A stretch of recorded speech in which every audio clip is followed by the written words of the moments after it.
Bonsoir à tous, merci d'être là dans ces conditions très particulières. Normalement, nous aurions dû recevoir, comme il se doit, Serge Moati au sein même du consistoire du Centre européen du judaïsme, qui se trouve dans le Prochaine 17e fois. arrondissement. Mais les conditions ne l'ont pas voulu ainsi, alors on va essayer de faire avec vous euh, représenter notre invité exceptionnel aujourd'hui, Serge Moati. Je vous salue, bonsoir. Bonsoir, bonsoir Michel. Bonsoir à tous, merci d'être avec nous nombreux déjà pour cette soirée où l'on va revenir sur finalement un homme qu'on croit connaître, qu'on connaît d'ailleurs bien, qui s'appelle Serge Moati, qui est né à Tunis en 1946. Serge Moati, vous avez été, on peut dire, à la fois acteur, politique, auteur de télévision, auteur de films. Vous Mm. avez une carrière tout à fait exceptionnelle, mais ce qu'il faut bien dire à ceux qui nous regardent aujourd'hui et qui nous écoutent, vous êtes toujours en train de travailler. D'ailleurs, vous venez d'achever, il me semble, hein, il y a quelques heures, Ah oui, votre prochain livre qui s'appelle Buée sur mes lunettes. bah ouais, parce que c'est pendant toute cette crise là qu'on a vécue là et qu'on vit toujours, hein, je voyais plus rien. Et j'avais toujours de la buée comme ça avec mon masque là. On me disait il faut passer avec les lunettes, hein. Je voyais rien, c'était affreux. Je tâtonnais comme ça et j'enlevais les lunettes et je voyais encore moins. Donc c'était un cauchemar. D'où le titre. Et vous avez fait ce livre. Ouais. Alors, on va revenir quand même sur votre parcours qui est tout à fait exceptionnel, mais qui est né aussi dans des conditions historiques de vie aussi, on peut dire, dramatiques, disons-le, puisqu'en 1957, vous quittez Tunis Ouais. pour la France, puisque vous perdez vos parents, coup sur coup, votre père Et ma et mère. votre mère. Et je crois que c'est intéressant de revenir sur cet événement fondateur, évidemment, terrible.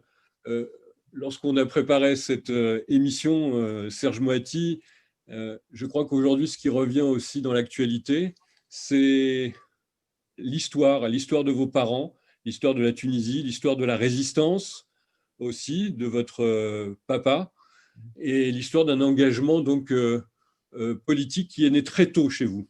Ouais. Mon père était, enfin je l'ai peu connu, hein, mais je l'ai adoré.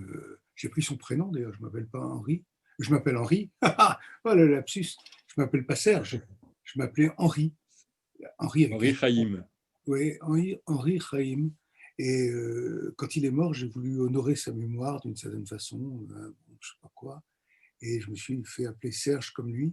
C'était un homme magnifique et courageux, qui a été un grand résistant pendant l'occupation allemande, qui a été arrêté par les Français, livré aux Allemands, camp de déportation à Sachsenhausen, je prononce mal, et tant mieux pour moi que je prononce mal ce nom épouvantable. Après, il a été amené à Paris, la prison des Tourelles, boulevard Mortier, et puis là, il s'est échappé. Échappé, vous vous rendez compte? Et il a offert les clés, présenté, les prêts, les clés, pardon, de Paris à De Gaulle, vous vous rendez compte? Au nom des journalistes socialistes de la résistance, vous vous rendez compte? Ça, c'est mon père. Voilà. Et donc, après, il est rentré à Paris, et un rabbin lui avait fait un rêve, comme ça, dans le camp de Sachsenhausen où il était. Tu vas rentrer chez toi, tu vas faire un enfant à ta femme et tu l'appelleras Henri, avec Y, il insistait, parce que c'est les Américains, c'est les Henry, et c'est eux qui vont nous libérer. C'est incroyable. Et donc voilà, Incroyable. j'ai tombé Henri, mais je suis toujours dans mon cœur Henri. Henri, Y, Henri Chaim aussi. Chaim, la vie, Henri Chaim. la vie. Moati, qui est avec nous. Serge Moati, c'est un moment évidemment très fort de votre vie, des fondements même, des fonds baptismaux de votre existence, de votre Ouais, histoire. Comme nous sommes, et nous avons la chance d'avoir aujourd'hui beaucoup de participants à cette réunion, et on veut aussi coller à l'actualité. Alors tout à l'heure, c'était l'investiture de Joe Biden qui succède à Donald Trump. Peut-être un petit mot sur cette élection, cette campagne et ce pays qui vous est très, très cher. bien sûr. Et je suis très heureux que Trump soit parti. Voilà, déjà, je le dis, voilà.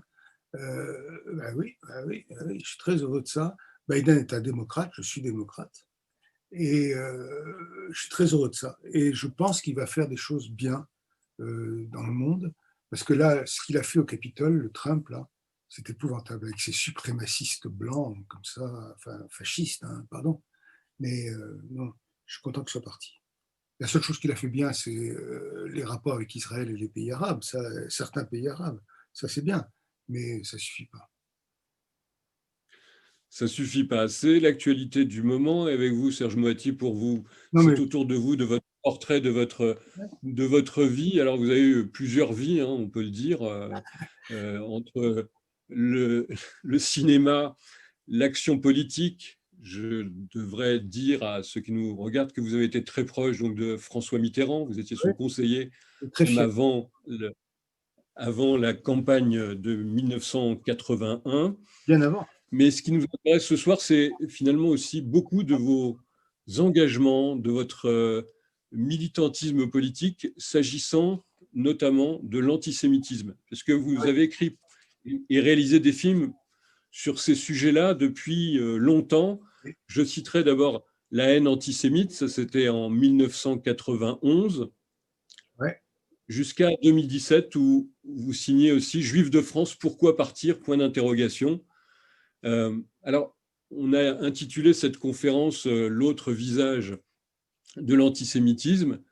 L'autre visage, vous êtes allé le rencontrer un petit peu partout dans le monde, cet antisémitisme, Oui. Serge Moati. J'ai fait quasiment le tour du monde pour TF1. C'était un gros machin, enfin un gros machin et un bouquin, hein. Mais pour TF1 aussi, c'était un film. Et c'était incroyable. Je suis allé des États-Unis au Japon, à la Russie, en passant par n'importe où. Enfin, j'ai fait le tour du monde, vraiment. Et chaque fois, je rencontrais des types qui professaient l'antisémitisme. La haine sointait d'eux. Et ça m'a complètement halluciné. Halluciné. C'est-à-dire que, par exemple, je vais au Japon, quand même, je ne m'attendais pas à rencontrer des antisémites au Japon. Alors, j'essaie de comprendre, je parle avec eux, bon, et ils me disent, les Juifs, c'est épouvantable, je ne comprenais pas. Alors, je dis, mais pourquoi? Pourquoi? C'est eux qui ont lancé la bombe atomique sur Hiroshima. Voilà. Et je me suis rendu compte que le juif était nécessaire pour se bâtir une sorte de contre-identité pour eux. Enfin, les juifs, c'est les autres, toujours. C'est ceux qui sont, par exemple, pour les Américains, c'était les communistes. Pour les communistes, c'était les capitalistes. Enfin, vous voyez, c'est-à-dire c'est toujours l'ennemi. Vous vous rendez compte de ça? C'est toujours l'ennemi. Et donc j'ai fait le tour du monde en rencontrant la haine. La haine, d'où le titre, d'ailleurs, la haine antisémite. Et ça m'avait fasciné, épouvantable.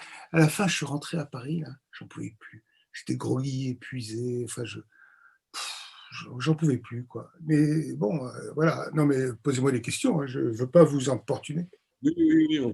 D'abord, je rappelle que bien sûr, nous sommes en direct aussi sur Facebook, la page du CEJ, du Centre Ah oui, européen du judaïsme. Il y a d'ailleurs sur le côté cette belle image de la synagogue du CEJ. Et c'est vrai qu'on aurait aimé, et il faut bien le dire, vous ah ouais. recevoir, et vous aussi qui nous regardez, nous écoutez, Next time. à l'intérieur même. J'espère que ce sera l'occasion.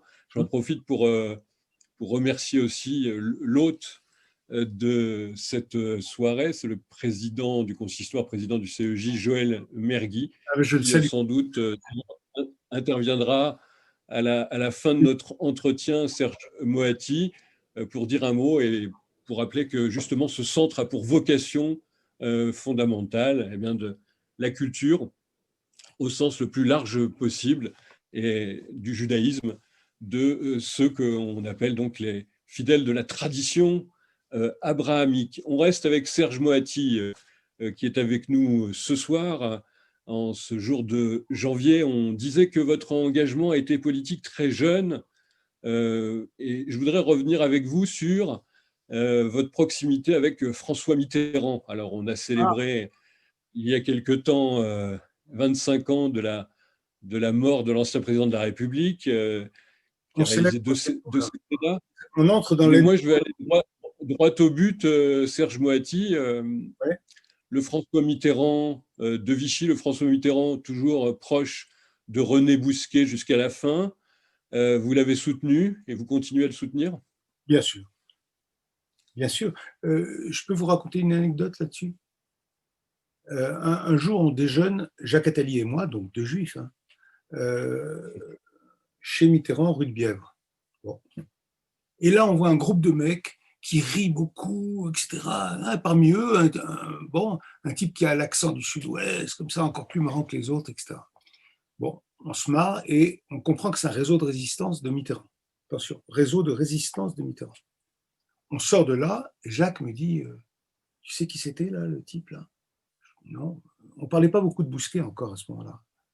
Et il me dit, c'était René Bousquet, le patron de la police de Vichy. Je lui dis, arrête tes conneries. Il retourne voir Mitterrand. Et Mitterrand lui dit, d'après ce que m'a raconté Jacques, de quoi vous vous mêlez, d'abord, hein? S'il n'y avait pas eu ce type-là, Bousquet, on serait tous morts. Parce qu'il paraît qu'il les a protégés pendant Vichy. Et ça, d'abord, j'aime beaucoup Jacques et je le crois quand il dit, et j'aime beaucoup Mitterrand, je crois quand il le dit. Donc, vous voyez, la vie est compliquée. Parce que lui, il sort des camps, hein, Mitterrand, quand il arrive à Vichy, des camps de prisonniers, 3 évasions quand même. Hein. Et là, il arrive à Vichy, il est pétainiste, comme beaucoup, beaucoup de Français à l'époque, hein, beaucoup. Mais il fait vite un réseau de résistance. La preuve, il est reçu par De Gaulle à Alger, comme vous savez. Et De Gaulle le traite en grand résistant. Et puis il le nomme ministre dans son premier gouvernement. Donc, quand même. Des prisonniers. Oui, bien sûr. Oui, pardon. Oui, je vous ai... Alors, oui, Serge, non, on continue sur cette question, sur cet aspect de l'histoire importante, qui a été finalement très peu évoqué ces derniers temps lors des commémorations de l'ancien président de la République. Et puisque vous citiez Jacques Attali, alors je dois quand même vous dire que la première édition de son livre Verbatim, justement, commençait par une introduction où il disait, Jacques Attali donc, que le président de la République n'avait jamais compris à quel point la Seconde Guerre mondiale avait été la guerre de la Shoah, de l'extermination. Il en était resté à la plus grande, la guerre de 14-18, c'était ça, la plus importante des guerres. C'est d'ailleurs une préface dans les rééditions, Serge Moati, qui a été enlevée des livres de Jacques Attali. Donc c'est dire à quel point je crois que cette histoire reste difficile, même si je comprends votre fidélité et votre amitié pour l'ancien président. Je suis trop vieux pour être traître. Pardon, mais je suis trop vieux pour être traître. Cet homme-là m'a fasciné, je l'ai aimé. Vraiment, je parle de Mitterrand, là, pas de Bousquet du tout. Je parle de Mitterrand. Et je ne vois pas pourquoi je me mettrais maintenant à nier ce que j'ai été quand j'avais 30 ans de moins ou 35 ans de moins. Même pour vous faire plaisir, Michel. Même pour faire plaisir. C'est aussi votre tempérament, c'est votre personnalité, évidemment, cette fidélité, ces engagements. Alors, on le dit aussi pour ceux qui nous ont rejoints en ce moment, on évoque votre parcours à travers aussi l'histoire, finalement, de l'après-guerre, hein, qui est aussi votre histoire. Il y a eu beaucoup de choses. On a commencé à évoquer la question de l'antisémitisme. C'est vrai que vous écrivez votre livre en 1991. Antisémite, mais là, on est 30 ans plus tard. Est-ce que c'est le même antisémitisme? Est-ce que vous avez vu, Serge Moati, qu'aujourd'hui, depuis une vingtaine d'années, ça a changé de visage? Ce qu'il y a d'incroyable dans l'antisémitisme, c'est que ça change tout le temps de visage, c'est toujours la même haine. C'est ça qui est incroyable. Ça commence par l'antisémitisme païen des origines, hein. Bon. L'antijudaïsme, on pourrait dire. Bon, très bien. Ok. Après, qu'est-ce que c'est cette histoire de peuple élu, là, ils se prennent pour qui, cela, etc., etc. C'est tout à fait le début, hein, de l'antisémitisme. Après, c'est un truc qui change de visage sans arrêt. C'est comme Frigoli, vous savez, l'acteur de la Divina Commedia, etc. Ça change de gueule, l'antisémitisme. Mais c'est toujours la même haine. Toujours, toujours, toujours. Et ça, c'est épouvantable. C'est épouvantable. Enfin, je veux dire, vraiment, je suis bouleversé par ça. Donc oui, reposez-moi la question parce que moi, je suis très ému. Je vais reposer de façon encore plus directe. Regardez. C'est vrai que vous avez beaucoup étudié, filmé, écrit sur l'antisémitisme de l'extrême droite, à juste titre. Non, mais la gauche aussi. il y a eu l'extrême gauche, il y a eu aussi aujourd'hui le nouveau phénomène qui vient des milieux, depuis une vingtaine d'années, des milieux arabo-musulmans. Ça, vous le voyez, vous l'avez vu monter. Quand Hélas, vous écrivez de France, pourquoi partir en 2017? Cette question, c'est que déjà, en 2017, Serge Moati, beaucoup de Juifs étaient partis. bien sûr, ils se sentaient plus en sécurité en France. D'où mon étonnement quand je suis allé les filmer en Israël, parce que je suis allé beaucoup en Israël. Hein. Je suis allé les filmer, je voulais comprendre. Et quand ils me disaient, moi je suis plus en sécurité en Israël qu'en France, ça m'avait plus qu'intrigué. Évidemment, je voulais comprendre, quoi, je voulais comprendre. Et bon, je voulais que je vous lise un truc, je vais essayer de le trouver surtout, mais. Oui. Ouais, mais... Vous voulez ou pas? Ah oui, oui, nous voulons, nous voulons. Bon, Et tous ceux qui vous regardent le veulent aussi. ouais, ça. Et c'est formidable de savoir que tous Non, nos mais amis aujourd'hui assistent à une conférence chez non, eux, c'est pas une conférence, tranquillement. c'est un C'est dialogue. quand même une des bonnes nouvelles C'est un dialogue, c'est pas une de conférence. l'épidémie. C'est-à-dire, ces gens avaient oublié évidemment que nous, on était partis des pays arabes. Moi, par exemple, en Tunisie, j'ai un chiffre là. Il y en avait en 1948 110 000 juifs. Il y a plus en 1988, à peu près à l'époque du bouquin, quoi, 2000 juifs. Alors, vous vous rendez compte, 110 000, 2000. Et dans tous ces pays arabes, comme ça, on est tous partis. Une espèce de départ silencieux dont on n'a pas beaucoup parlé, etc. C'est pas une Shoah. On parle de 1 nouveau. million, Alors, Serge Moati. hein, 1 million de juifs sont partis des pays oui, arabo-musulmans. c'est ce que je suis en train de vous dire, quoi. C'est terrifiant. C'est terrifiant. Et ça, dans un silence absolu. Absolu. Les Juifs ont déserté les pays arabes, contraints et forcés, souvent. Il s'agit là, comme en Pologne, parce que j'ai aussi filmé en Pologne, d'un antisémitisme sans Juifs. Il n'y a pas de Juifs. Bon, d'accord. C'est plus idéologique et historique que social dans les pays arabes. Hein. Les Arabes peuvent être personnellement amis avec les Juifs. Moi, c'est le cas. Hein. Quand je vais en Tunisie, je suis chez moi. Hein. On est copains d'enfance, copains de tout. On se comprend, on parle avec les mêmes gestes. On se comprend. Quoi. Mais,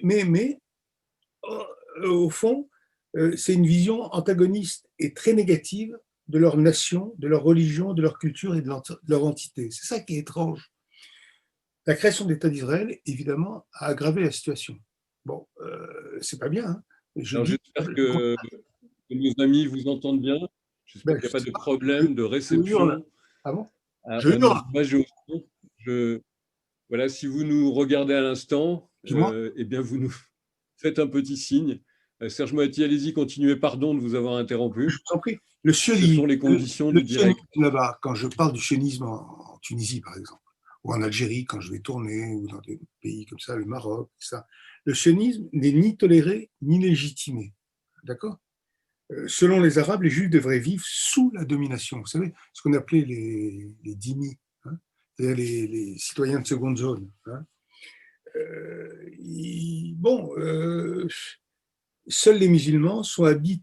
D'ailleurs, celui qui a le, Serge, juste un instant, je vous interromps parce que vous parlez des Tunisiens, des Juifs de Tunisie. Celui qui a beaucoup étudié ce phénomène du portrait du colonisé, le portrait du Juif, c'était un autre grand Tunisien qui nous a quittés cette année, c'est Albert Memmi. Lui, c'est un immense. Moi, je suis rien à côté. C'est un immense, Memmi. Immense. C'est le premier à avoir senti tout ça et d'avoir compris tout ça, etc. Tout en étant très fidèle à la Tunisie, comme je le suis. Moi, j'ai une maison là-bas, j'y retourne le plus souvent possible. Et là, j'ai mes copains d'enfance tunisiens arabes. Hein, et on est des frères, quoi. Et ça m'énerve, ça me touche, ça me blesse. Qu'est-ce qui s'est passé? Qu'est-ce qui s'est passé? Qu'est-ce qui s'est passé? Ça me touche, vous ne pouvez pas savoir. Parce que je ne sais pas comment ça peut s'arranger. Rien n'est fait pour que ça s'arrange en ce moment, hein, avouez. Ça semble difficile compte tenu des derniers propos tenus par le président tunisien, qui relève de l'antisémitisme le plus bas. Ouais. Ça, c'est inquiétant. On y reviendra tout à l'heure parce que je pense qu'il y a aussi des sujets d'optimisme, des sujets de réjouissance dans les relations entre les Juifs et les Arabes. La seule juste finir Hein, la seule chose que Serge Moati Pardon. sur cette question. Quoi? Voilà. Alors, je pense que la connexion redevient bonne. Ah bon? On reste sur cette question de l'antisémitisme. Je prolonge ma question. C'est vrai qu'aujourd'hui, l'antisémitisme venant du monde arabo-musulman a pratiquement supplanté l'ancien, celui des Vichysois ou de Le Pen. Un Bien sûr. Le Pen, d'ailleurs, que vous avez rencontré, que vous avez filmé. Ouais. J'ai envie de vous taquiner un peu. Est-ce que vous n'avez pas un peu, finalement, vous-même dédiabolisé au moment où vous filmiez Je pense qu'il fallait ce beau surtout. documentaire? Attends, pardon, Michel, mais je vous pense pour plus intelligent que votre question. Il fallait pas diaboliser Le Pen, il fallait l'entendre sortir la haine. C'était très important. Moi, je me souviens, quand j'étais patron de chaîne à France 3, je disais aux gens, mais vous pouvez inviter Le Pen, vous pouvez inviter Le Pen. Il fallait l'entendre et pas simplement dire, ouais, c'est le diable. Ça l'arrangeait d'être diabolisé, Le Pen, ça l'arrangeait. Donc moi, je l'ai filmé, comme ça, tranquillement, genre, etc. Et vraiment, ça a été terrifiant parce que c'était au moment de la haine antisémite, justement. Et je l'appelle, après mon voyage autour du monde, là, je l'appelle, je dis, je fais un film sur la haine antisémite, je voudrais vous rencontrer. Parce que vous croyez que je suis antisémite, me dit-il. Je lui dis, j'ai quelques présomptions. Bon, c'était après le point de détail, hein, bon, etc. Je vous rappelle que mon père a été déporté dans un camp de concentration. Bon, j'arrive chez lui et il recommence l'histoire du point de détail. Et là, je me suis dit, qu'est-ce que je fais? Je lui casse la gueule, je lui crache à la gueule, ou j'écoute. Et il fallait qu'il le dise devant moi, comme ça, toc. Et ça m'a vachement intéressé. Vraiment. Enfin, ça aurait été plus qu'idiot, pardon. Moi, je m'en fous de la bonne conscience de gauche qui m'aurait dit arrête, tu peux pas parler avec Le Pen. Mais si, il faut parler et l'écouter si on veut le combattre. Comment combattre quelqu'un qu'on n'écoute pas? On le diabolise. Voilà, c'est fini. C'est un salaud. Voilà. Mais non, c'est pas comme ça qu'il faut faire. Il faut faire de la politique. Il faut les entendre. Et puis, c'est très important de les entendre. Voilà. Et puis, en plus, alors ça a énervé tout le monde. J'ai dit, je me suis bien entendu avec Le Pen. Eh oui, Mm. mais oui, bien sûr. Et ça, dans mon bouquin, j'ai fait un bouquin sur Le Pen. Le Pen, vous et moi, ça s'appelle. Même des films, hein, 25 ans de tournage quand même. Et j'avais dit, je ne déteste pas Le Pen. Vous vous rendez compte? Et ça, c'était page 2, je crois. Bon. Et les mecs ne sont pas allés plus loin que la page 2. Vous voyez? Et ben, c'est une erreur qu'ils ont fait. Il faut écouter la haine pour combattre la haine. Si vous ne l'écoutez pas, vous ne pouvez pas la combattre. Si vous n'essayez pas d'entendre, enfin, c'est capital, je crois. Et c'est pas faire de la pub pour eux, pas du tout. Alors ça, demandez à Le Pen, enfin si vous le voyez, il ne pense pas que je suis un prosélyte du lepénisme, hein. Pas du tout, du tout, du tout. Oui. Mais vous êtes toujours ce qu'on appelle un intellectuel, un journaliste, un cinéaste engagé. Ça a toujours été votre Ouais. leitmotiv. C'est un engagement politique qui est né d'ailleurs, je crois, dans vos jeunes années du lycée. Ouais. Du lycée Michelet avant 20. Laissez Michelet avant. Oui, ouais, c'est vrai. C'est là que j'ai appris à la fois la liberté d'expression, très importante, puisque mon prof était le le beau-frère de Georges Pompidou. Et à un moment, il me dit, je voudrais vous présenter mon beau-frère. Je ne comprenais pas de quoi il parlait. Et je me suis retrouvé dans le bureau du Premier ministre à l'époque, Georges Pompidou, qui voulait rencontrer ce que c'était un jeune homme de gauche. J'avais 14 ans, hein, donc j'ai dit des conneries, quoi, ça. Mais liberté d'expression, c'est là que je l'ai apprise. Et j'étais anarchiste au début, puis après je suis entré au Parti socialiste, le parti de mon père, bien sûr. Et je suis resté fidèle à ça, vraiment. Je suis un type fidèle. C'est bizarre hein, de dire ça, mais je suis un type fidèle. Je ne suis pas un Non, mais traître. on le voit plusieurs fois sur Mitterrand, sur vos engagements, Ouais. sur Je suis aussi pas un traître. fidélité dans vos combats Hein. contre l'antisémitisme. Ah bah oui. Euh, Vous savez comment j'ai on appris parle de Vous savez comment j'ai appris que que j'étais. vous étiez juif. Oui. Vous savez comment j'ai appris ça? Oui, parce que vous ne l'avez pas appris facilement tout de Non. suite. Mes parents étaient laïcs, laïcs, laïcs. Bon. Donc, c'était en Tunisie, en plus, on ne parlait pas de ça, quoi. C'était évident. Il y avait le couscous le vendredi, mais il n'y avait pas de prière à la maison. Il n'y avait pas de Shabbat, il n'y avait pas de Kippour, il n'y avait pas de. Bon. Mais par contre, j'avais une amoureuse. J'avais 7 ans, elle avait 9 ans. Elle s'appelait Monique. Ah, elle était belle, Monique. Et à un moment, on jouait devant la maison, quoi. Et elle me dit, il ne faut plus que je te voie. Comment on peut Oui. plus être amoureux? Quoi? Pourquoi? Parce que tu as tué Dieu. J'ai tué Dieu, moi? Je me souvenais absolument pas de ce crime que j'aurais commis, mais sans le savoir. J'aurais tué Dieu? Mais oui, tous les Juifs ont tué Dieu et tu vas aller en enfer. Ah! Juif, je trouvais le mot bizarre et aller en enfer, je savais pas du tout où c'était l'enfer. C'est par où? C'est où l'enfer? Bon. Je rentre à la maison, je pleure comme un amoureux déçu, trahi, enfin. Et je dis à papa, elle m'a dit ça, elle m'a dit ça. Il me dit, laisse tomber, c'est une imbécile. Bon, ben, d'accord, mais laisse tomber, c'est facile à dire quand on a 7 ans, laisse tomber ton amoureuse quand tu as 7 ans, c'est pas. Et il me dit, il y a eu des gens comme ça partout dans l'histoire. Et, et là, il commence à me parler pour la première fois des nazis et des Français qui ont livré aux nazis les juifs. C'est comme ça que j'ai découvert que j'étais juif, vous voyez. Et pour moi, c'est bouleversant. J'oublierai jamais ce moment-là de ma rencontre avec les juifs. Comment voulez-vous après que je ne sois pas juif entièrement? Je suis juif entièrement. Et vraiment, je ne supporte pas qu'on me mette en doute ça. Je suis juif entièrement, fier de l'être, parce que j'aime ce peuple. J'aime ce peuple, hein, comme j'aime les autres peuples d'ailleurs, mais j'aime ce peuple parce que c'est le mien, tout bêtement. Et j'ai beaucoup allé en Israël après la mort de mes parents, beaucoup. J'avais 11 ans, 12, non, j'avais 11 ans quand ils sont morts. Et à 12 ans, je suis allé voir mon oncle André Semama, correspondant du Monde bien connu en Israël. Et là, En je journaliste. suis allé dans les kibbutz, ouais, grand journaliste. Je suis allé dans les kibbutz, tout ça, etc. Socialiste, hein. Je suis allé dans les kibbutz. Et là, je me suis dit, je vais vivre là. C'est magnifique, je vais vivre là, etc. Et bon, je ne l'ai pas fait, mais je voulais être chef du Mossad à 14 ans ou 13 ans. Je voulais être chef du Mossad. C'était une vocation, n'est-ce pas? Et on ne m'a pas recruté. On m'a pas recruté, hélas. Mais j'étais très fou d'Israël quand j'étais petit. Mais le kibbutz et l'Israël, que j'aimais à ce moment-là, moi que j'aime moins maintenant. Voilà, je vous laisse deviner pourquoi. Alors, on peut le deviner, mais on ne va pas faire de politique intérieure israélienne. Il D'accord. nous suffit de savoir que vous aimez Israël et je crois Beaucoup. qu'on le devinait déjà dans plusieurs de vos œuvres et Bien sûr, de vos j'adore Israël. travaux. J'adore Israël, bien Vous sûr. avez écrit plusieurs choses sur Israël. Ouais. Alors Israël, justement, Israël dénigré, Israël souvent caricaturé dans les médias depuis des années sur Je le n'aime pas ça conflit du tout, israélo-palestinien. Israël. Ouais. Israël considéré comme même l'importateur presque de la haine et de l'antisémitisme en Europe. Ouais, Cet Israël, en ce moment Serge Moati est quand même, on peut dire du point de vue de l'image, rehaussé justement par sa politique contre le Covid, sa politique sanitaire, de vaccination. bien C'est sûr. pas tous les jours qu'on peut dire que Israël, aujourd'hui dans les médias de masse notamment, est aussi apprécié.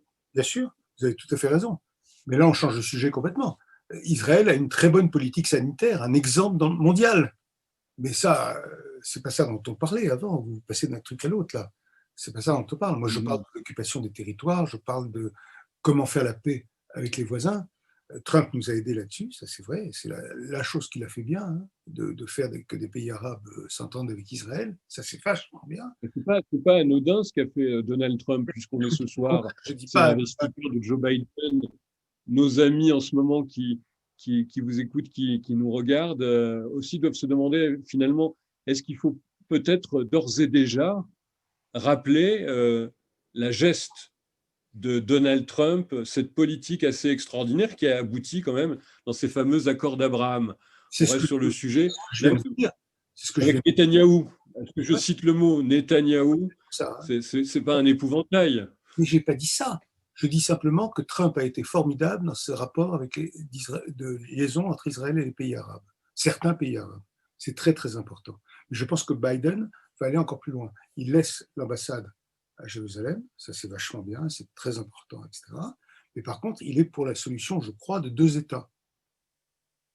Et ça, si on veut la paix, Oui, si on aime le peuple juif, je trouve, si on n'a pas envie qu'il disparaisse, si on a envie qu'il aille bien dans la paix pour nos enfants, la paix pour les enfants là-bas. Moi, j'ai des petits cousins en Israël, j'ai pas envie qu'ils vivent toute leur vie dans la guerre. Enfin, comment on peut souhaiter ça? Donc, il faut que les autres, les Palestiniens, aient la paix aussi. Enfin, qu'on arrive à s'entendre, quoi. On peut pas, on peut pas. Enfin, ça m'émeut, excusez-moi, mais je suis très sioniste de la première génération, si j'ose dire, et je veux la paix. Ça paraît pas contradictoire quand même. Vous m'entendez, Michel, ou pas? Je vous entends, je vous entends. Mais Et je suis d'accord avec vous ma sur ça. passion, c'est ma passion, c'est ma passion. C'est votre passion. Vous êtes un homme de passion. Alors, Ouais, je rappelle que nous sommes avec nos amis invités du CEJ, le Centre européen du judaïsme, nouvellement créé. C'est important de pérenniser, Serge Moati, finalement, l'existence des Juifs de France. Je rappelle que vous avez écrit un livre qui s'appelle Juifs de France, pourquoi partir en ouais. 2017. Alors, vous pouvez dire pourquoi les Juifs de France devraient rester en France? Parce qu'ils sont français, autant que les autres. Enfin, et la France a été un pays plus qu'accueillant avec les Juifs. Enfin, écoutez, excusez-moi. Ou alors, on ne comprend plus rien. Quand même, la révolution de 93, 1793, a fait que les Juifs ont été accueillis dans ce pays.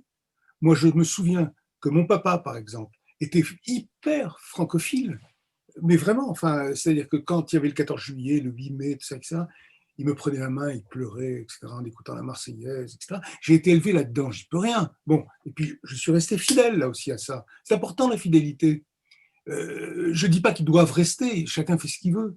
Mais moi, il est hors des questions que je ne me sente pas français. Je me sens français et je me sens juif. Je suis juif et français.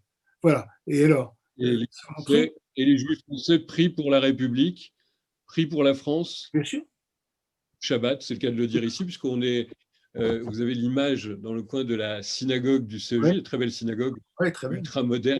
Oh, J'espère ouais, qu'on pourra fréquenter très, très vite. bien En sûr. l'occurrence, alors, il y a déjà des réactions à ce que vous dites, Ah Serge bon. Moati, avec vous, cette rencontre autour de votre portrait, de votre vie très intéressante dans bien des domaines, avec le point commun qui est l'engagement, l'enthousiasme, on peut dire, et votre envie de découvrir et de communiquer. Euh, Loin de ça. il y a des, il y a des questions qui se posent d'ores et déjà Oui, par je vous en prie. nos amis téléspectateurs et auditeurs Ouais, ouais. qui nous rejoignent. On y reviendra dans quelques instants, puisque vous avez parlé d'Israël. Juste un mot, on dit le, le déplacement de l'ambassade d'Israël de Tel Aviv à Jérusalem. Ça, c'est Michel qui pose cette question. Ça aussi, ça a été, d'un point de vue politique, symbolique, une des grandes Oui, marques de Trump. Trump, finalement, a été un vrai pro-israélien, selon vous? oui, en même temps, il était poussé par son aile évangéliste, hein. Comme vous savez, les évangélistes en Amérique sont un poids politique très profond, hein. Ce n'était pas seulement les Juifs des États-Unis, comme vous le savez, ont voté démocrate. Vous savez ça. Mhm. Tous les sondages Oui, le prouvent, bon, enfin, c'est comme ça. Donc, il se méfiait des évangélistes beaucoup du côté Dieu, Dieu, Dieu. Et il ne faut pas parler au nom de Dieu quand on fait de la politique. On n'est pas les ambassadeurs de Dieu, on est les ambassadeurs des êtres humains. On n'est pas, enfin, vraiment, enfin, vous voyez ce que je veux dire? Moi, je suis pas, je suis très spiritualiste, hein, mais jamais je dis Dieu m'a dit que. Vous voyez ce que je veux dire? Et bon, il se trouve que Trump a été bien pour Israël. Bon, mais il a été très mal pour le reste. Voilà, c'est tout ce que je peux dire. très mal. Sur Oui, quoi? pour le Serge chômage, pour le Motti. Covid, pour tout ça. C'est un type qui a été nul. Il ne laisse aucun souvenir heureux aux États-Unis. À part, je vous dis, pour ces deux questions qui vous préoccupent et qui me préoccupent. C'est une question fondamentale et Ah, oui, qui peut-être répondre l'histoire à son actif. oui, mais Serge Moati, alors on parle avec vous, je suis fier d'être juif, je suis fier d'être un sioniste à l'ancienne, hein, sionisme pionnier. ouais. Il vous est venu à l'idée donc de vouloir vous installer en Israël. Est-ce que c'est le cas encore aujourd'hui? Quand j'étais petit, oui. Quand j'étais petit, oui. Et quand chaque fois j'y vais, je suis très ému quand je vais en Israël. Vraiment, vraiment. Très ému. J'ai fait un film très long sur Shimon Peres que j'avais adoré. On était presque, bon, je ne peux pas dire amis, mais enfin proches, quoi. Et j'avais adoré ce monsieur. Un de mes meilleurs amis, c'est l'ancien ambassadeur d'Israël en France, Daniel Sheik. on se communique tout le temps. Je lui ai dit que je passais chez vous ce soir, par exemple. Et non, mais vraiment, j'ai plein de copains en Israël. J'ai de la famille, c'est maman, là, mes petits cousins, mes machins. Il y a beaucoup de monde quand même. Et ils habitent en dehors de Jérusalem, juste à côté. Et vraiment, chaque fois que je vais en Israël, bien sûr, mais je ne me dis pas, tiens, je vais vivre là. Non, je vais combattre ici l'antisémitisme, en France, s'il le faut. Mais pas aller en... Combattre Hein? l'antisémitisme. On est obligé de revenir à l'actualité, hélas, aujourd'hui. C'est un terrible anniversaire ce Oui. soir qu'on peut marquer ou commémorer. C'était le jour, il y a 15 ans, de l'enlèvement de Ilan Halimi, qui aura été enlevé, torturé, assassiné, finalement, au bout de 24 jours Bien sûr. de terribles avanies, en l'occurrence. Ça, c'est important de rappeler cette mémoire de l'antisémitisme plus contemporain. Pour vous, c'est le combat. Est-ce que vous diriez que c'est le combat de votre vie aussi, finalement? Vous voulez dire quoi? L'antisémitisme des musulmans? Des islamistes? Non, C'est non, ça? je parle du combat contre l'antisémitisme, Ah, qui est toujours renouvelé. c'est un des combats. Mais c'est un des combats, c'est même pas un combat, c'est ma vie. Vous voyez ce que je veux dire? C'est en moi. C'est pas un combat, genre je vais me lever le matin, je vais dire tiens, je vais combattre. Non, c'est ma vie, bien sûr. Enfin. Et chaque fois je vais, quand j'ai fait la bar mitzvah de mes enfants, quand j'ai fait la bar mitzvah, la circoncision, les machins, enfin, j'ai toujours été ému et bouleversé. Ému et bouleversé. Donc, combattre l'antisémitisme, oui, comme vous dites, combattre, mais c'est casser la gueule des antisémites. Enfin, je ne sais pas comment dire, si je pouvais, je les tuerais. Enfin, vous voyez ce que je veux dire? Non, mais il ne faut pas prendre ça. Mais, enfin, vous voyez ce que je veux dire? Non? Vous êtes... Oui, oui, Voilà. on voit C'est pour beaucoup de moi... réactions aussi de nos amis en ce moment qui vous regardent. Serge Moati, justement, sur ces questions sur Israël qui reviennent, c'est important. J'adore Israël. On a envie de vous entendre comme un soutien de l'État d'Israël, mais c'est un Ah oui, soutien critique qui est oui, normal pour un pays comme plein démocratique. d'Israéliens, je signale comme plein d'Israéliens. Si vous voyez mes copains en Israël, ils ne sont pas pour Netanyahou, moi, mes copains que j'ai. Vous voyez? Mhm. Vraiment pas. Il était une fois en Israël, le bouquin que j'ai écrit, j'en ai fait un film aussi là-bas, etc. Croyez-moi que l'équipe de tournage n'était pas pro-Bibi. Bon, et c'était des vrais sionistes, des vrais Israéliens. Enfin, je veux dire, c'est pas moi qui les invente. Vous voyez ce que je veux dire? C'est une démocratie, Israël. On a le droit de ne pas être d'accord avec la politique de Bibi, quand même. Ouais, ou alors, vous êtes là. On a le droit. Ils ont le droit. Moi, je ne suis pas israélien, mais j'ai le droit de dire ce que je veux comme un type qui est passé plusieurs fois en Israël depuis qu'il est petit. Vous voyez? C'est tout. Mais eux, ils ont le droit. C'est des citoyens d'une république démocratique. Et ça me paraît très important. Dans cette région du monde où il y a peu de démocratie, Israël est une démocratie. Et ça, c'est magnifique. Il faut garder ça, bon sang de bonsoir. Il faut garder ça. C'est très important. Je vous sidère, là. Vous êtes, Serge Moati, avec nous, encore une fois, dans ce lieu, ici virtuel, mais qui aurait dû être celui du Centre européen du judaïsme, un beau lieu où les rencontres peuvent se faire plus directement. Il y a des réactions de nos amis, je parle de celle de Harold, par exemple, Oui. qui se souvient de vos premiers documentaires de télévision, Bon. votre retrouvaille avec la maison de votre enfance, Ah oui, voilà. notamment. J'avais Et 20 il fait ans. le parallèle, c'est une question intéressante de Arnold qui dit, il fait le parallèle avec le film de Robert Bober qui faisait découvrir Radom, la ville de ses parents. C'est intéressant. Oui, je n'ai pas vu le film de Robert Bobert, qui est un type formidable, que j'aime beaucoup. Je n'ai pas vu ça. Mais la première émission, c'est drôle qu'ils s'en souviennent, que j'ai fait à la télé, j'avais 21 ans par là. Enfin, j'étais à l'époque le plus jeune réalisateur de la télévision française. Et j'ai voulu faire ce film où je retournais dans la maison d'enfance, que j'ai appelé après dans un bouquin La Villa Jasmin. Bon. Et je suis entré là-dedans et j'avais décrit à mon équipe avant d'entrer. Là, tu verras, il y a la chambre de mes parents, là, il y a ma chambre. C'était plus ça du tout. Ça avait été divisé en appartements. Et c'est plus rien à voir avec la maison que j'avais quittée en 57. Et donc, j'ai été bouleversé. Et j'entre dans une chambre comme ça, et là, je me mets à fondre en larmes devant les gens très gentils des Arabes, des Tunisiens, qui m'ont accueilli comme ça en m'embrassant. Yahouya, Yahouya, mon frère, et tu es chez toi. Et ça, pour moi, c'était. Mais je suis insensible, moi, je suis pas un homme politique, je suis insensible pur. Hein. Et ça m'avait bouleversé. On a tourné ces scènes là comme ça, et je suis heureux que votre Harold s'en souvienne, et je l'embrasse. Et Arnold, d'ailleurs, qui nous regarde, on ne voit pas son visage, certains on le voit, mais lui, en tous les cas, il s'est exprimé Ouais, avec Serge Moati. Voilà, il est là. On vous salue également. je vois pas. C'est bien de vous entendre parler parce que vous êtes une des voix les plus attachantes Ah, bah, c'est gentil. finalement du monde de l'audiovisuel depuis plusieurs années. Vous avez marqué. Alors, vous êtes devenu, si j'ose dire, aussi une vedette de la télévision avec votre émission il y a une vingtaine d'années maintenant qui s'appelait Riposte.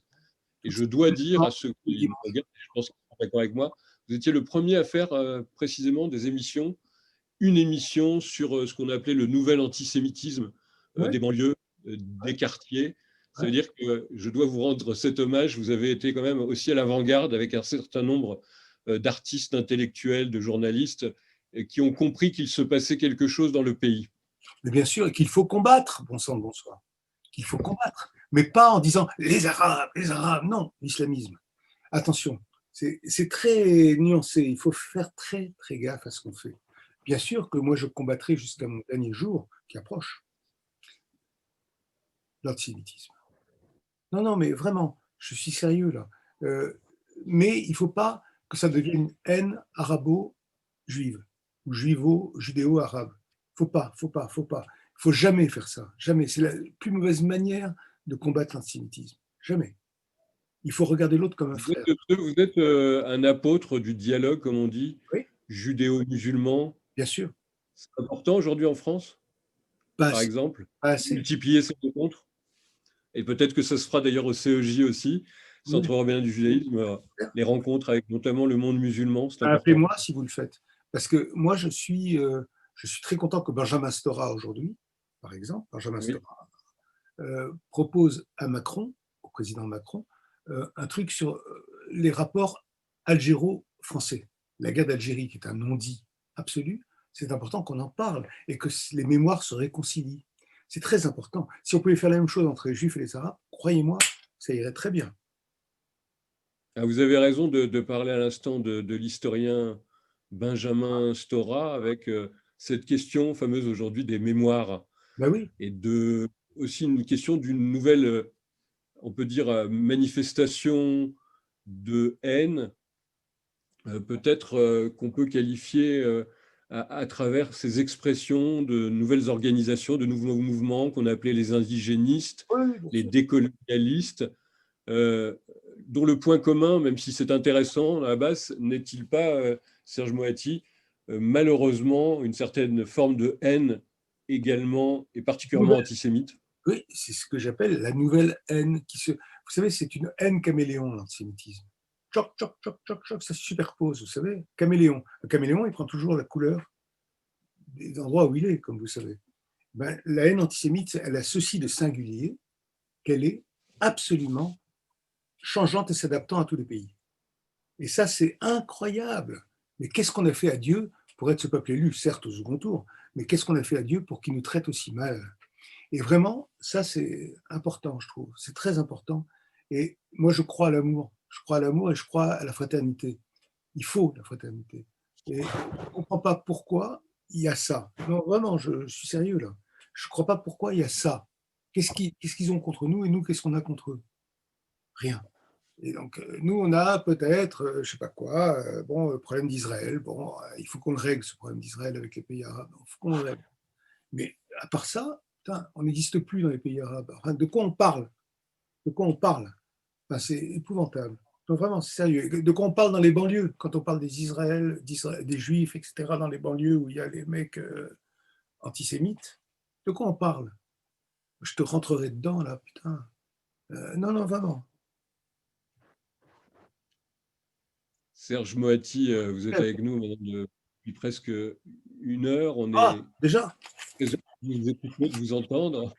Non, oui. Et il y a aussi une possibilité pour nos amis aujourd'hui qui sont là assez nombreux ce soir, dans ces conditions Ah qui bon? sont toujours un petit peu particulières pour une conférence qui aurait dû être in situ, comme on dit, mais c'est assez formidable de voir que nos amis, qui sont peut-être d'ailleurs pas tous appartenant à la communauté juive, il y en a d'autres, qui s'intéressent à ces questions, qui savent que vous diriez aujourd'hui que le judaïsme, le peuple juif, pour utiliser un grand mot, mais un beau mot, le peuple juif a encore beaucoup de choses à dire au monde. Enfin, je crois, oui. Preuve, la preuve, regardez le nombre de juifs artistes, intellectuels, tout ça, etc. C'est magnifique. Vraiment, vraiment. Moi, je suis fier. Je suis fier d'être juif. Vraiment, on m'enlèvera pas ça. On m'enlèvera pas ça. J'aime le combat de Jacob avec l'ange. J'aime ça, vraiment. J'aime les enfants d'Abraham. J'aime vraiment. Non, non, mais Dites-nous le combat de Jacob avec l'ange. Ça, c'est pour une sorte de mot de, on dirait de Dvar Torah, de mot de la Torah du côté de Serge Moati. Ça non, m'intéresse. je suis pas un Qu'est-ce rabbin. qui vous plaît dans ce combat, dans cette, Je suis pas cette un rabbin. notion Non, je suis pas un rabbin. Je suis pas un de rabbin. la Je vais essayer de le trouver là parce que je l'avais mis en. C'est où ce truc? Ce truc, c'est pas un truc, mais vous savez, il y a une histoire qui me plaît beaucoup. C'est il y a un nazi qui voit un jeune juif à Paris en 1944. Il est perdu, le nazi. Puis, s'il vous plaît, monsieur, jeune homme, la place de l'étoile, c'est où? Et l'autre, le jeune homme montre son étoile jaune. C'est ici, la place de une l'étoile. belle histoire. Ah, mais c'est pas de moi, c'est de Patrick Modiano. Hein. Rendons-lui Et hommage. oui, c'est même le titre de son roman. Oui, la place de La l'étoile. place Non, non, mais de l'étoile. c'est magnifique, non? Parce que Très beau. c'est là la place de l'étoile. C'est très, très important que ce soit là. Mais moi, je suis comme Ça, ça. c'est Hein, bien. attendez, vous voulez que je vous toujours l'histoire de Jacob? Allez, Ouais, oui, mais oui, je le on trouve. veut bien Ouais, vous entendre êtes marrant. l'histoire de Jacob. Bon, enfin, je peux le lire, je peux le raconter sans le lire. Un jour, Jacob euh, traverse une rivière, comme ça, avec sa famille, ses enfants, tout ça, etc. Il passe la nuit vient, la nuit tombe, il fait nuit.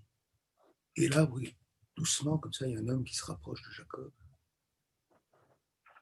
Ils se battent jusqu'à l'aurore, à un point tel que l'homme tape, et méchamment, pardon, je le raconte mal, hein, sur la hanche de Jacob. Et l'homme dit à Jacob, comment tu t'appelles?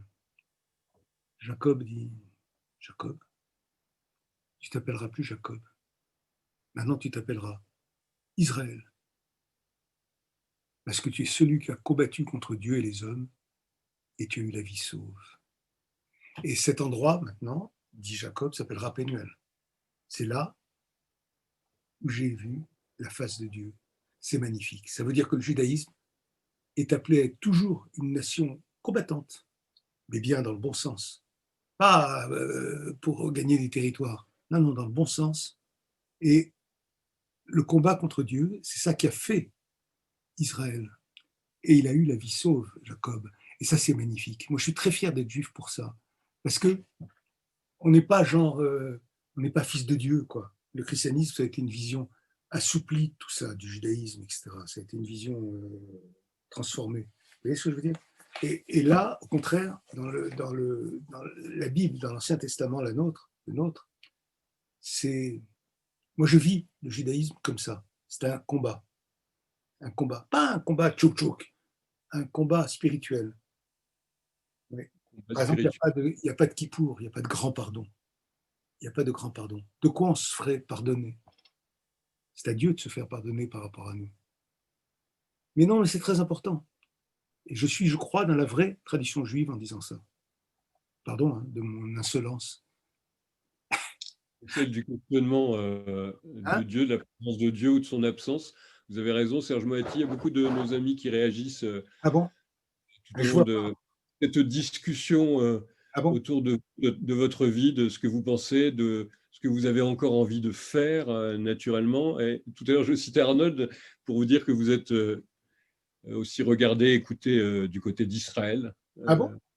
Absolument, avec une deuxième question d'Arnold que je vais pouvoir vous poser. C'est La haine antisémite, le film dans lequel était évoqué le cas de Farrakhan, l'Américain, aux Ah oui, États-Unis. je l'avais filmé. Il se souvient de ça? Il se souvient de ça, Harold? Je pense, oui, puisqu'il vous pose la question Mais quelle question? sur qu'est-ce que c'est que cet antisémitisme américain Atroce, atroce, atroce, atroce. Atroce, c'est comme les mecs qui ont envahi le pour la Capitole. population minoritaire. Ouais. Ah ouais, ouais, atroce. C'était un des chefs du parti d'extrême droite noir et arabe là-bas. Affreux, affreux. Et de la même façon que était affreuse je sais pas comment vous dire, j'ai filmé le chef du parti nazi américain. Je suis arrivé tout seul chez lui dans la banlieue de Chicago avec ma caméra, ma petite caméra. Il était persuadé que j'étais chef du Mossad ou un mec du Mossad parce qu'il disait que c'est que ce mec qui vient comme ça tout seul. Il est persuadé que j'avais plein de mecs autour de moi, mais j'étais seul. Bon. Et je lui dis, ben, je voudrais parler à vous. Je l'avais appelé avant. Je voudrais parler parce que vous êtes le chef du parti nazi. Ça s'appelait Parti nazi américain. Il dit, bon, comment voulez-vous que je me mette en grand uniforme ou en petit uniforme? C'était une petite maison de banlieue. Hein. Je lui dis, bah, grand, tant qu'on y est. Et il revient, grand uniforme SS. Moi, j'étais là, comme ça, avec ma caméra. Mais simplement, le détail qui tue, il avait des chaussons. Vous savez, des petits trucs, des petites mules en bas. Donc, c'était ridicule, quoi. Donc, choc. Bon. Et, et vous savez ce qu'il me dit? Je lui dis, bon, alors, je lui fais raconter sa vie, comment il est devenu nazi, tout ça, etc. Et il me dit, la seule chose qu'on a ratée, c'est qu'on n'a pas tué assez d'enfants. Vous vous rendez compte de dire ça? On n'a pas tué assez d'enfants. La prochaine fois, on en tuera plus. Et là, j'ai quitté la maison de ce mec-là. Je suis entré dans ma voiture qui était garée devant. Et je me suis mis à chialer tout seul, à pleurer, pleurer, pleurer, pleurer. Vous vous rendez compte, ce mec, pouf, pouf. Oui, enfin bon. C'est pas la peine d'aller plus loin, je crois. J'écouterai Serge Moati toute la nuit, mais Ben non. hélas, notre émission, notre intervention, notre conférence en vidéo Zoom a quand même Dialogue. un terme.